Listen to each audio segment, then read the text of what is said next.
الشیطان الرجیم بسم اللہ الرحمن الرحیم قال اللہ تبارک و تعالی فی کلامہ المجید والعصر ان الانسان لفی خسر الا الذین آمنوا وعملوا الصالحات وتواصوا بالحق وتواصوا بالصبر صدق اللہ مولانا العظیم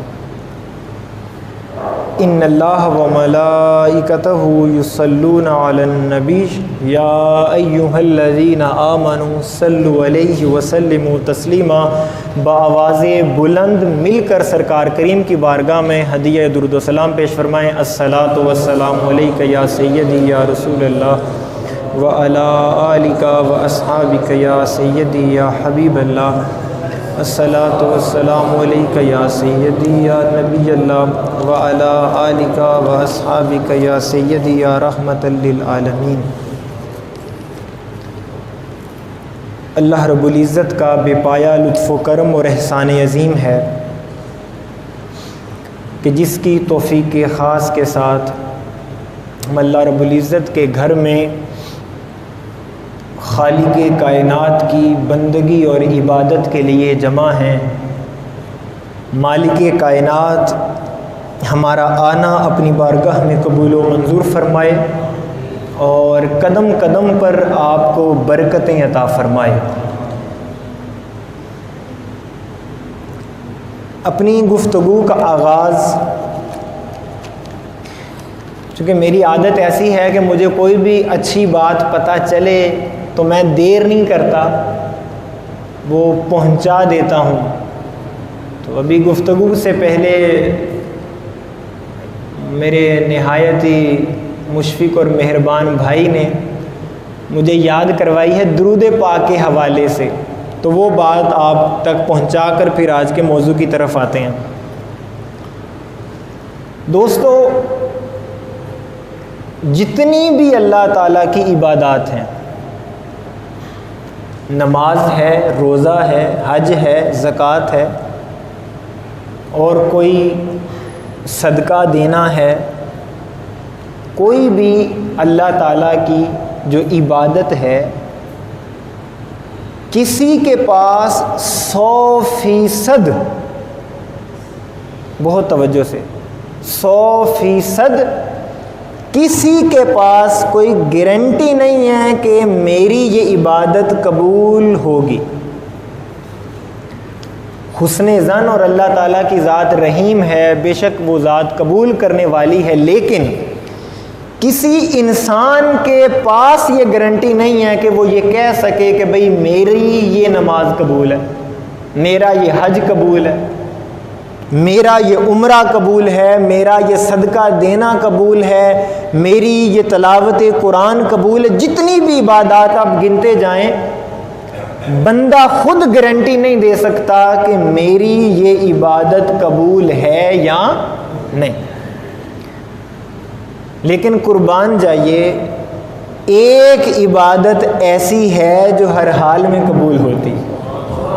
ہائے ہائے ہائے، واہ مالکہ تیرے کرم پہ قربان جاؤں، ایک عبادت ہے وہ کوئی بھی کر لے قبول ہوتی ہے۔ اب سوال یہ ہے کہ وہ کون سی عبادت ہے جو ہر حال میں قبول ہوتی ہے؟ ہر کسی کی قبول ہوتی ہے، خواہ وہ نیکوکار کر لے، خواہ وہ گنہگار کر لے، ہر کسی کی قبول ہوتی ہے۔ وہ عبادت ہے ذات محمد مصطفیٰ صلی اللہ علیہ وآلہ وسلم پہ درود پاک پڑھنا۔ یہ عبادت ہر حال میں قبول ہے۔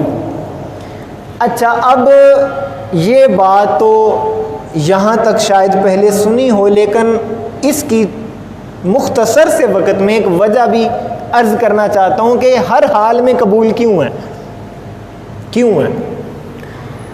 تو اس کی وجہ یہ ہے کہ دوستان محترم، اگر میں آپ سے پوچھوں کہ اس وقت اللہ تعالیٰ کی ذات کیا کر رہی،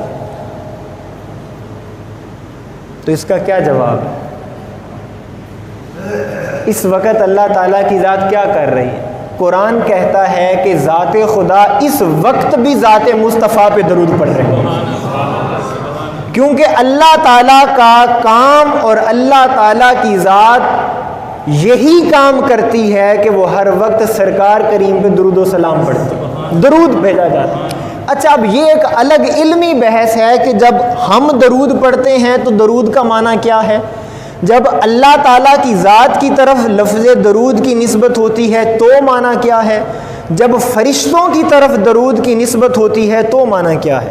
یہ ایک علمی بحث ہے، انشاءاللہ کسی اگلی نشست میں کریں گے، لیکن ایک معنی میں بیان کر دیتا ہوں کہ اللہ تعالیٰ کے درود سے مراد کیا ہے۔ جو ائمہ تفاسیر نے معنی بیان کیے ہیں ان میں سے ایک معنی بیان کر دیتا ہوں۔ وہ معنی یہ ہے کہ اللہ تعالیٰ کی ذات کا درود کیا ہے، خدا کی ذات درود کیسے پڑھتی ہے؟ قربان جائیے، ٹھنڈک آ جائے گی اور زبانوں پہ سبحان اللہ ہوگی کہ اللہ تعالیٰ کا درود یہ ہے، اللہ تعالیٰ ملائکوں کو، فرشتوں کو جمع کرتا ہے اور مصطفیٰ کی شانیں بیان کرتا ہے کہ میں نے اپنے محبوب کو یہ بھی عطا کیا ہے، یہ بھی عطا کیا ہے۔ بس اللہ تعالیٰ کی ذات بیان کرتی ہے یہ اللہ کا درود ہے، فرشتے سنتے ہیں یہ فرشتوں کا درود ہے، یہ اللہ تعالیٰ کی ذات۔ تو اللہ تعالیٰ کی ذات جو کام کرتی ہے، جب وہ کام بندہ کرتا ہے تو خدا کے صدقے پھر بندے کا بھی درود قبول ہو جاتا ہے، اس لیے درود پاک رد نہیں ہوتا۔ تو بلا تاخیر اپنے مضمون کی طرف آتے ہیں۔ اللہ رب العزت نے قرآن پاک میں ارشاد فرمایا، پارہ نمبر 30 ہے اور بڑی ہی معروف سورہ مبارکہ ہے، قرآن پاک کی جو چھوٹی صورتیں ہیں اس کے اندر اس صورت کا بھی شمار ہوتا ہے۔ سورہ العصر، اللہ تعالیٰ نے فرمایا والعصر، قسم ہے زمانے کی۔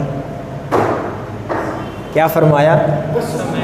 آیا والعصر، قسم ہے زمانے کی۔ اچھا، چونکہ عصر کی تفسیر نہیں بیان کرنا تو مقصود تو لفظ عصر کے اوپر جو تھوڑی سی وضاحت وہ میں ابھی کر دیتا ہوں۔ جب ہم یہ بات کرتے ہیں کہ اللہ تعالیٰ نے زمانے کی قسم اٹھائی ہے تو ذہنوں میں سوال نہیں آتا کہ وہ خدا جو مالک کائنات ہے، خالق کائنات ہے، رازق کائنات ہے، ہر چیز جس کی قدرت میں ہے، وہ اتنا عظیم ہو کر زمانوں کی قسم کیوں اٹھاتا ہے؟ سمجھنے کی بات ہے کہ وہ خدا اتنا اعلیٰ ہو کر، اتنا بلند ہو کر، ارفع و اعلیٰ ہو کر، رازق و مالک ہو کر، قادر ہو کر، بادشاہ ہو کر، وہ زمانوں کی قسم کیوں اٹھاتا ہے؟ تو یہ بات یاد رکھ لیں، اگلا سوال پیدا ہوگا کہ مالک اگر زمانے کی قسم بھی اٹھائی تو اس زمانے کی قسم اٹھائی جہاں تیرے بندے تجھے بھلا بیٹھے ہیں مولا، جہاں تیرے بندوں سے تیرا تعلق ٹوٹ چکا ہے، بندوں کا تعلق ٹوٹ چکا ہے، بندے تیری طرف رجوع کرنے کو تیار نہیں ہیں، بندے تیری بارگاہ کے اندر آ کر گریہ ازاری اور آہو بکا کرنے کو تیار، مولا اس زمانے کی قسم اٹھاتا ہے؟ تو اس کا جواب دیا ہے، یہ میرے سامنے حضور سیدی اعلیٰ حضرت کا ترجمہ اور مفسرین کرام نے فرمایا کہ اللہ تعالیٰ نے یہ جو قسم اٹھائی ہے والعصر، زمانے کی قسم، تو جان لو یہ زمانہ کون سا ہے؟ فرمایا والعصر، اے میرے مصطفیٰ تیرے زمانے کی قسم ہے۔ آئے ہائے ہائے، اے پیارے جس زمانے کے اندر آپ تھے اس زمانے کی قسم، جب آپ کا ظاہری وصال نہیں ہوا تھا، آپ اپنے صحابہ کے ساتھ گلیوں میں چلتے تھے، پیارے اس زمانے کی قسم، اس زمانے کی قسم جس زمانے میں آپ حسین سے محبت کرتے تھے، حسین کی خاطر سجدے لمبے ہوتے تھے، اس زمانے کی قسم، اس زمانے کی قسم جس زمانے کے اندر آپ نے مولا علی کا ہاتھ پکڑا اور فرمایا من کنت مولا فہذا علی جن مولا، اس زمانے، تو پیارے آپ کے زمانے کی قسم ہے۔ تو اللہ تعالیٰ نے اگر قسم اٹھائی ہے تو حضور کے زمانے کی قسم اٹھائی ہے۔ اب آگے قسم، اچھا مجھے یہ بتائیں، اللہ تعالیٰ قسم کے بغیر اگر بات کرے تو معاذ اللہ استغفر اللہ العظیم، خدا کی بات میں کوئی کمی ہے؟ بولیں، جواب دیں۔ کیا اگر اللہ تعالیٰ کی ذات بغیر قسم کے کوئی بات فرما دے تو ہم نہیں مانیں گے؟ تو پھر سوال یہ ہے کہ اللہ تعالیٰ قسم کیوں اٹھاتا ہے؟ جب اللہ تعالیٰ کی ذات بغیر قسم کے بھی بات کرے تو ہر کوئی ماننے کو تیار ہے، تو پھر قسم اٹھاتا کیوں؟ اللہ تعالیٰ کی ذات قسم اس لیے اٹھاتی ہے کہ بندے میں بغیر قسم کے بھی بات کروں تو اس میں شک نہیں ہوتا، لیکن قسم اس لیے اٹھاتا ہوں کہ تو اس کی اہمیت کو سمجھ لے کہ خدا نے قسم اٹھا کر بات کی ہے۔ اب آگے کیا بات کی ہے، بات سنیں گے آپ حیران ہو جائیں گے۔ فرمایا ان الانسان لفی خسر، ہائے ہائے، فرمایا بے شک انسان خسارے میں ہے، بے شک انسان خسارے میں۔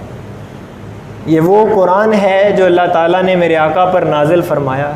اللہ تعالیٰ فرما رہے ان الانسان لفی خسر، انسان خسارے میں ہے۔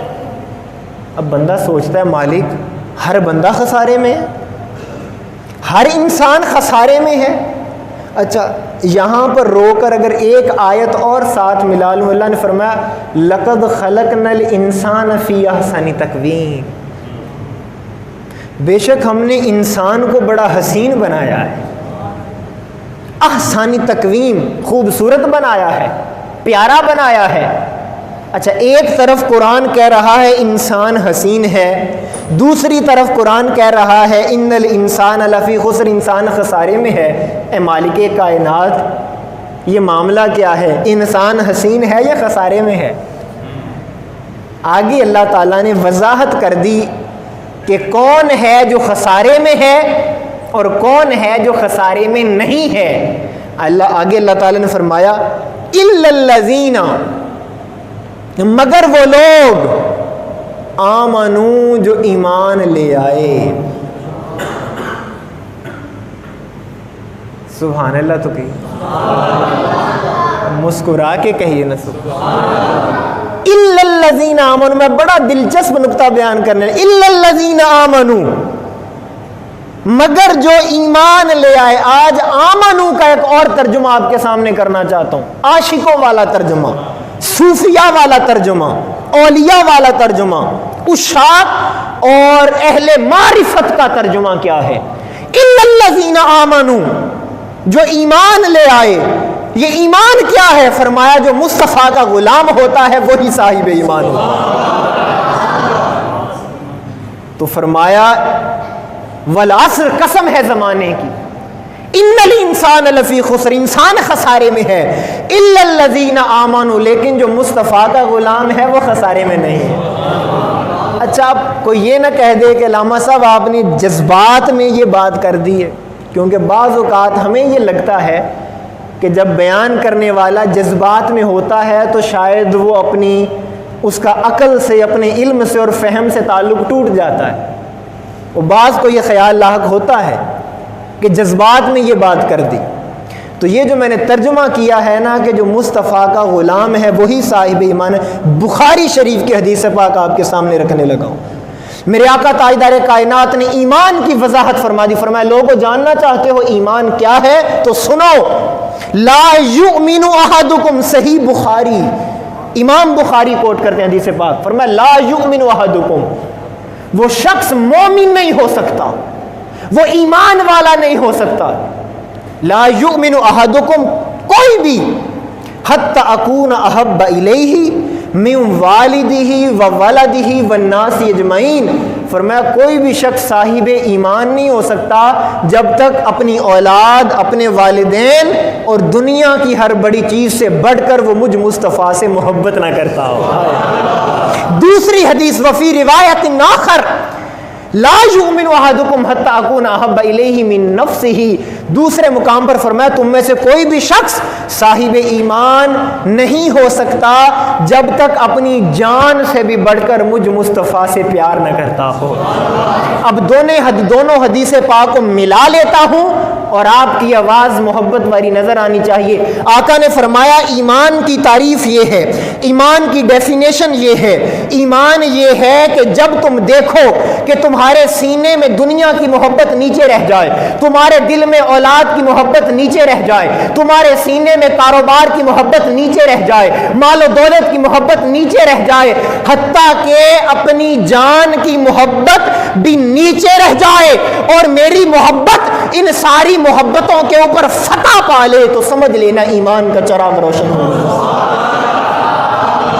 فرمایا والعصر، قسم ہے زمانے کی، ان الانسان لفی خسر، انسان خسارے میں ہے، الا الذین آمنوا، مگر جو مصطفیٰ کا غلام ہے، مگر جو سرکار کا نوکر ہے وہ خسارے میں نہیں ہے۔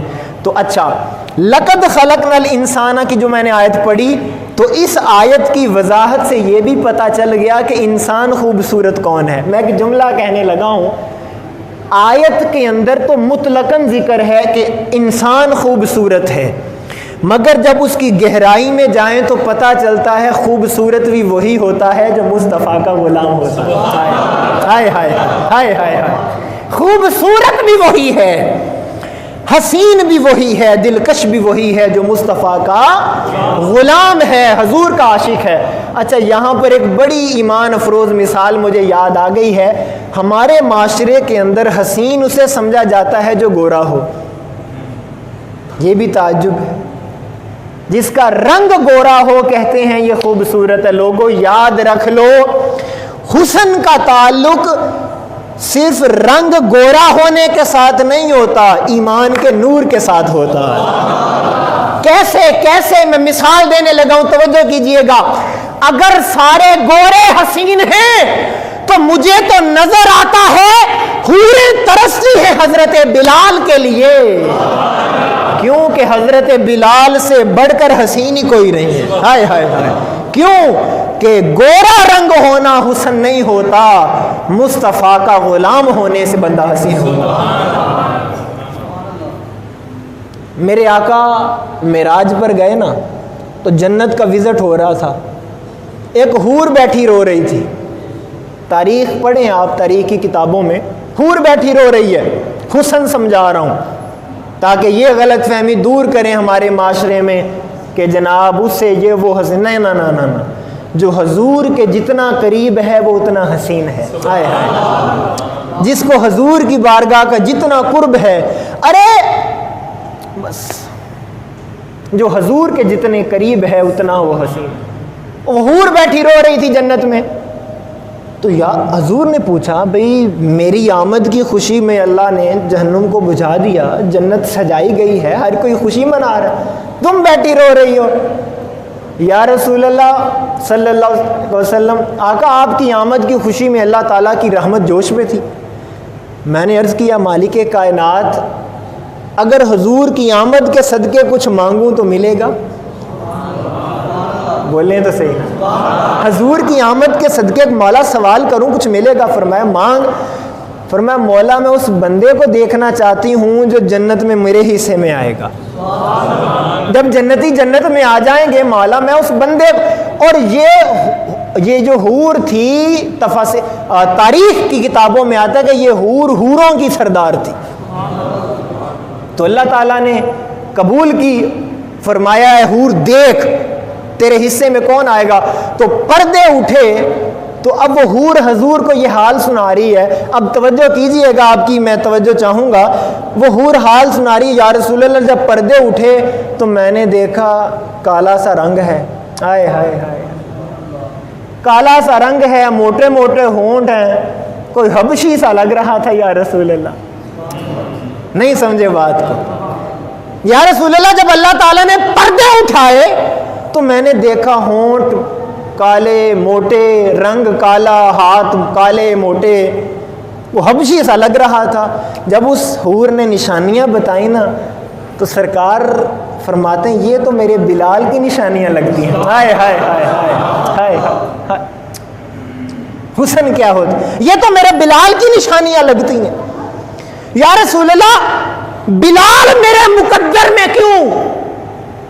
میں تو حوروں کی سردار ہوں۔ آئے ہائے، حضور نے جو جملہ ارشاد فرمایا، فرمایا حور تو کیا رو رہی ہے، کس حسن پہ ناز کرتی ہے؟ میں یہ سوچ رہا ہوں پتہ نہیں میرا بلال تجھے قبول کرے گا یا نہیں کرے گا۔ ہائے ہائے ہائے ہائے ہائے ہائے، میرا بلال تجھے قبول کرے گا کہ نہیں کرے گا؟ کیا کسی شاعر نے کہا کہ کائنات اتنی اچھی نہیں ہے آقا، سونی جگہ کوئی نہیں تیرے شہر ورگی، جنہیں منگے آئے آقا تو انہاں نوں رنگے آئے، کون خیر پاوے تیری خیر ورگی، ذات مثل حضور دی دور دی گل، اور دنیا نہیں ہے بلال دے پیر ورگی۔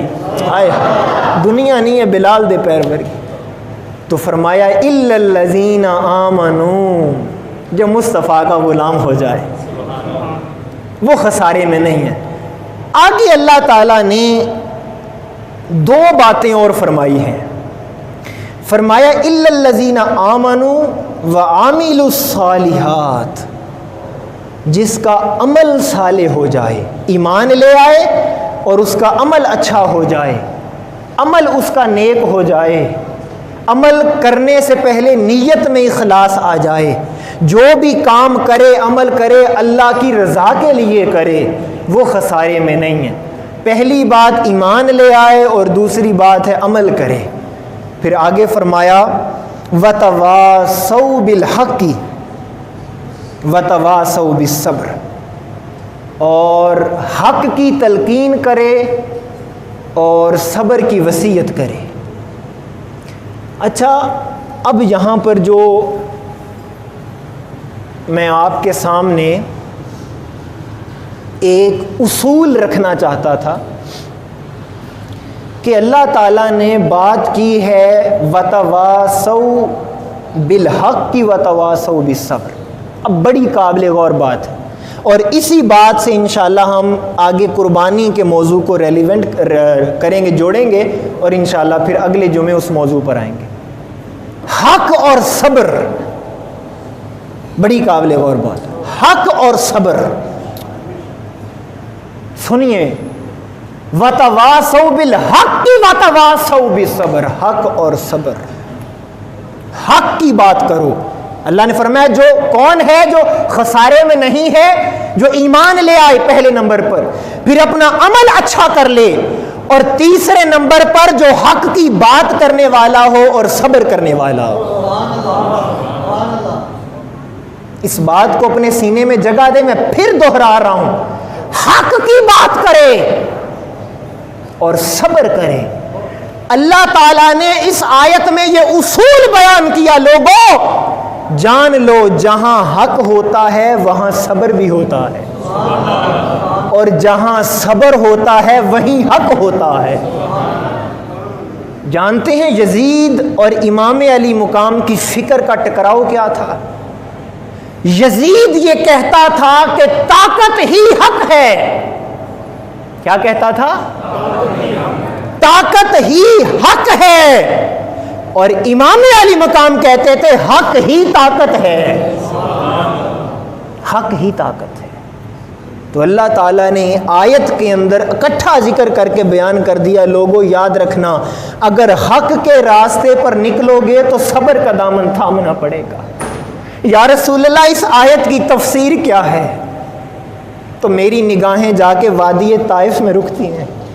میرے آقا جب کلمہ حق بلند کر رہے تھے، فَكَانَ قَابَ قَوْسَيْنِ أَوْ أَدْنَىٰ وَمَا أَرْسَلْنَاكَ إِلَّا رَحْمَةً لِّلْعَالَمِينَ، وہ قرآن جو ہمیں بتاتا ہے کہ خدا کو اپنے محبوب سے کتنا پیار ہے، کبھی چہرے کی قسم، کبھی سینے کی قسم، کبھی زمانے کی قسم، اتنا پیار ہے اللہ کو اپنے محبوب سے۔ اور طائف کے اندر کیا ہو رہا ہے؟ میرے آقا پیغام حق سنا رہے تھے اور آپ کو پتھر لگ رہے تھے۔ میرے آقا نے اس مقام پر کیا کیا؟ صبر۔ ہائے ہائے، صبر۔ خدا کی عزت کی قسم میرے آقا ایک دفعہ مولا سے کہتے ہیں، میرے مولا ساری کائنات مسلمان کر دے، ساری کائنات مسلمان ہو جاتی۔ میرے آقا اپنے مولا سے ایک مرتبہ کہتے مولا سب کے سینوں میں میری محبت ڈال دے، خدا محبت ڈال دیتا، لیکن نہیں، میرے آقا نے ایسا نہیں کیا۔ کیوں؟ میرے آقا جانتے تھے آنے والی قوم تو پہلے کرامتوں کے پیچھے بھاگنے والی ہوگی، محنت سے جی چرائے گی، میں نبیوں کا سردار ہو کر محنت اور صبر کر کے دکھاتا ہوں، امت صبر ایسے کیا جاتا ہے، صبر کا دامن ایسے تھاما جاتا ہے۔ طائف کو دیکھیں، شیب ابی طالب کو دیکھیں، 3 سال تک میرے آقا سے سوشل بائیکاٹ کیا گیا، صبر صبر صبر، ہر طرف صبر نظر آتا ہے، بچے پیاس سے روتے ہیں، صبر، بھوک سے تڑپتے ہیں، صبر، بچوں کی رونے کی آواز بھوک کی وجہ سے ان ظالموں پر پڑتی ہے، وہ ہنستے ہیں، صبر۔ ننھی سیدہ فاطمہ آقا سے لپٹتی ہیں پیاس کی وجہ سے، یا رسول اللہ، لیکن زبان پر شکوہ نہیں، گلہ نہیں، صبر صبر۔ میرے آقا تاجدار کائنات 3 سال تک شیب ابی طالب میں محصور رہے، سوشل بائیکاٹ رہا، صبر۔ کیوں؟ ارے میرے آقا کہتے سابقہ پہلے نبی کی امت کے لیے خدا منو سلوہ اتار سکتا ہے تو یہاں کیوں نہیں اتارا؟ بنی اسرائیل کے لیے تو منو سلوہ اتار سکتا ہے، مصطفیٰ کے لیے کیوں نہیں؟ نہیں مانگا خدا سے، صبر صبر۔ اے امت، اپنے لیے نہیں، تمہارے لیے دکھا رہا، زندگی میں مشکل حالات آئیں تو صبر صبر۔ اور اللہ تعالیٰ نے جو صبر کرنے والے ہوتے ہیں، صبر کرنے والوں کو وہ انعام دیا جو کسی اور کو نہیں دیا ہے۔ قربان جاؤں، صبر کا حال دیکھیں، صبر صبر صبر کیا ہے۔ امام علی مقام کربلا کے اندر ہیں، یہ سمجھ لیں بات، اللہ تعالیٰ ادھر یزیدیت ادھر حسینیت، نمازیں ادھر بھی ہو رہی ہیں، نمازیں ادھر بھی ہو رہی ہیں، ادھر بھی مصلی پہ امام ہے، ادھر بھی مصلی پہ امام ہے، ادھر بھی نعرہ تکبیر ہے، ادھر بھی نعرہ تکبیر ہے، وہ بھی خدا کو مانتے ہیں، یہ بھی خدا کو مانتے ہیں، فرق کیا ہے؟ ادھر بے صبری ہے، ادھر حسین کا صبر ہے، امام علی مقام کا صبر ہے۔ اسی لیے اللہ تعالیٰ نے فرمایا ان اللہ مع الصابرین، لوگوں یاد رکھو اگر جان چاہتے ہو خدا تمہارے ساتھ ہو جائے تو جان لو خدا تو صبر والوں کے ساتھ ہوتا ہے، اور جہاں صبر ہوتا ہے وہیں حق ہوتا ہے۔ اب اختتام کر رہا ہوں۔ ایک روز آقا تاجدار کائنات صلی اللہ علیہ وآلہ وسلم اپنے گھر میں آرام فرما ہیں، حضرت عائشہ رضی اللہ تعالی عنہ، حضور نے 3 دن سے کچھ کھایا نہیں تھا۔ خدا کی عزت کی قسم، میں نے وہ حدیث پاک بھی پڑھی ہے جس میں آتا ہے آقا نے فرمایا کہ اللہ تعالیٰ مجھے اپنی بارگاہ سے کھلاتا اور پلاتا بھی ہے۔ حضور کا جو پیکر بشریت ہے، کفار یہی کہتے تھے نا جب میرے آقا جاتے تھے اللہ پر ایمان، وہ کہتے ما نراک الا بشر مثلنا، ہم آپ پر ایمان کیسے لائیں، آپ تو ہمارے جیسے بشر ہیں۔ وہ کفار اور مشرکین کہتے تھے اللہ نے نبی بنا کر بھیجنا تھا، کسی فرشتے کو بنا کر بھیجتا، اسی طرح کہتے تھے۔ یہودی کہتے تھے ما نراک، قرآن کا ما نراک الا بشر، آپ تو ہمارے جیسے بشر ہیں، کھاتے پیتے سب کچھ ہیں۔ جانتے ہیں میرے آقا کی زندگی کے اندر یہ تکلیف، یہ مصائب، یہ آلام، یہ دکھ کیوں ہیں؟ حضور کی اپنی ذات کے لیے نہیں تھا، امت کو نمونہ دینا تھا۔ اور ہمیں آج کیا اچھا لگتا ہے؟ ہمیں آج یورپ کے طریقہ اچھا لگتا ہے، سرکار کی زندگی کو چھوڑ کر آج گورے کا طریقہ اچھا لگتا ہے۔ پھر کیسے ہماری زندگیوں کے اندر راحت اور سکون آئے؟ میرے آقا کی بھوک لگی ہوئی ہے، میرے آقا وہ جو چارپائی کی جہاں ٹانگیں ہوتی ہیں، وہ دوین کہتے ہیں پنجابی میں، ہیں ہاں پیر، اور دوین کہتے ہیں پنجابی میں، وہ لفظ ہوتا ہے نا دوین۔ تو آقا تاجدار کائنات کا اس طرف سے آدھا دھڑ مبارک نیچے لٹک گیا، آدھا جسم اور آدھا چارپائی کے اوپر تھا، کیونکہ آپ کو پتہ نا وہ پیٹ پر پتھر بھی باندھتے تھے بھوک کو روکنے کی وجہ سے، اس کو پریس کرنے کی وجہ سے۔ حضرت عائشہ بھاگ کر آئیں، یا رسول اللہ کیا ہوا؟ فرمایا عائشہ بھوک لگی، بھوک لگی، کھایا کچھ نہیں۔ یا رسول اللہ پھر اللہ تعالیٰ سے مانگتے کیوں نہیں؟ ایک دفعہ حضرت عائشہ نے اسی طرح سوال کیا تھا، میرے آقا نے کہا یا رسول اللہ آپ تو نبی ہیں، میرے آقا نے قدم مارا، کہا عائشہ اپنے چاروں طرف دیکھو، ہر طرف سونا ہی سونا ہو گیا۔ کہا عائشہ یہ فقر، یہ حال، یہ کیفیت، یہ بھوک اس لیے نہیں کہ ہم مجبور ہیں، اس لیے ہے کہ مولا کی رضا چاہتے ہیں۔ امت کو نمونہ دینا مقصود ہے، ورنہ اگر مولا سے کہوں یہ احد پہاڑ سونے کا بن جائے اور میرے ساتھ چلے۔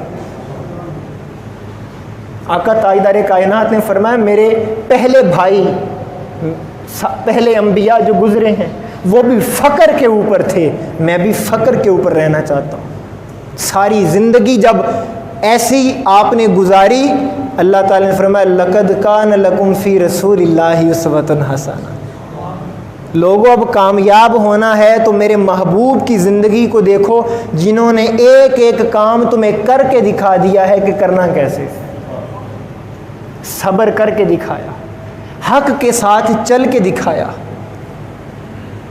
زبان اور میں یہاں پر ایک بات، ایک جملہ کہنے لگا ہوں، یہ جو خواہشیں ہمارے دل میں جنم لیتی ہیں، آرزوئیں، تمنائیں ابھرتی ہیں، یہ بات یاد رکھیں۔ تاریخ کا اسٹوڈنٹ یہ بات جانتا ہے کہ جب یہ جو آرزو، تمنا اور خواہش ہوتی ہے نا، یہ بادشاہوں کو غلام بنا دیتی ہے۔ بادشاہوں کو کیا کرتی ہے؟ بولیں کیا کرتی ہے؟ آرزو اور خواہشیں بادشاہوں کو غلام بنا دیتی ہیں، اور صبر غلاموں کو بادشاہ بنا دیتا ہے۔